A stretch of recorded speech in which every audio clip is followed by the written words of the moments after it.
Presidente. Señorías, voy a ser breve porque poco me queda que añadir a lo que han dicho las portavoces que me precedieron en el uso de la palabra.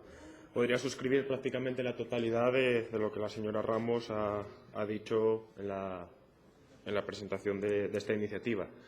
Y, sin embargo, no deja de preocuparme que estén sufriendo una crisis de identidad, porque no tiene mucho que ver lo que proponen en esta Cámara con lo que llevan 4 años aplicando en el Congreso de los Diputados. El partido de las eléctricas del sector energético privado, que ha expoliado a las familias aumentando sus beneficios mientras compraba, y repito, compraba literalmente a políticos que colocaban en sus consejos de administración, nos presenta una iniciativa de eficiencia energética. Alberto Nadal, el secretario de Estado de Energía en Red Eléctrica. Ana Palacio, exministra de Asuntos Exteriores en Agas y HC. Ángel Acebes, exministro de Administraciones Públicas en Iberdrola. Gonzalo Solana, presidente del Tribunal de Competencia en Enagas. Fernando Béquer, exconsejero de Hacienda de Castilla y León en Iberdrola. Isabel Tocino, ministra de Medio Ambiente en Enagas. José Folgado, secretario de Estado de Economía y Energía en Red Eléctrica. José María Aznar, presidente del Estado en Endesa. Luis Varelo Artola, secretario general de Industria del Ministerio de Economía en Agas.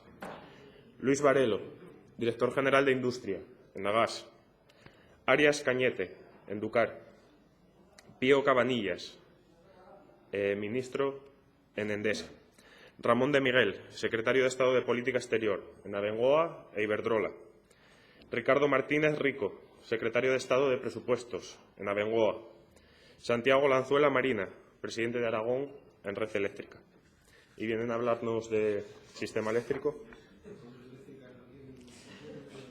No cuela mucho, señorías, que después de esta larga retahíla de dirigentes populares en el sector energético nos vengan a hablar de una iniciativa que no es más que un brindis al sol para salir con un titular que les lave la cara después de una legislatura cargada de escándalos en el sistema energético. Señor presidente, por favor, el rumor. Sí, guarden silencio. Prosiga, señor Quirraveja. Una legislatura que nos ha hecho sonrojar en Europa con el impuesto al sol. Mientras en toda Europa se avanzaba, aquí se penalizaba el autoconsumo y las energías renovables. Porque, señorías, para mejorar la eficiencia energética es necesario empezar a hablar del sistema productivo, de ahorro energético, de las consecuencias de la producción eléctrica, del impacto de las líneas de alta tensión, de la construcción eficiente, de una larga lista de cuestiones que ustedes han demostrado que no les importan lo más mínimo. Para hablar de eficiencia energética hay que hablar de autoconsumo. Lo contrario de lo que ustedes hicieron durante estos últimos 4 años desde el Gobierno de la Nación. Hay que hablar de sistema eléctrico. El actual Plan Nacional de Energía apuesta por un modelo consolidado durante la segunda mitad del siglo XX y que se basa en grandes nodos de producción de energía que posteriormente se distribuyen al resto del Estado. De esta manera se focalizan los impactos ambientales en estos grandes nodos. Debido a los recursos naturales con los que cuenta Asturias, en su momento se apostó por que fuera uno de estos nodos de producción energética. La presencia de importantes yacimientos minerales de carbón permitía reducir los costes de generación de energía en centrales térmicas, ahorrando los costes de transporte del material. Las centrales térmicas fueron complementadas con otros modelos de producción energética, como la hidráulica. Así se concentraron los impactos ambientales de la producción, pero también de la distribución energética en el territorio asturiano. Los asturianos y asturianas pagan los costes ambientales y sociales y no obtienen nada más que incrementos en la factura de la luz.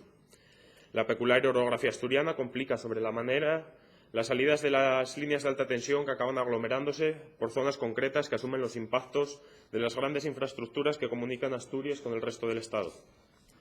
El avance científico ha permitido revelar lo altamente ineficiente de este modelo energético.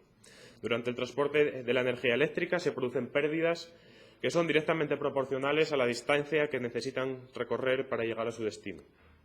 Avanzar hacia modelos energéticos del siglo XXI, como por los que se está apostando en los países europeos, implica disminuir al mínimo la distancia que necesita que se transporte la energía, permitiendo así abaratar costes y, por tanto, facturas, pero también los impactos ambientales, como los que se producen con las líneas de alta tensión, como las que hoy denunciamos junto a diferentes grupos ecologistas. Y eso, señores del Partido Popular, pasa por enmendar la totalidad de su política energética en estos 4 años. De chiste.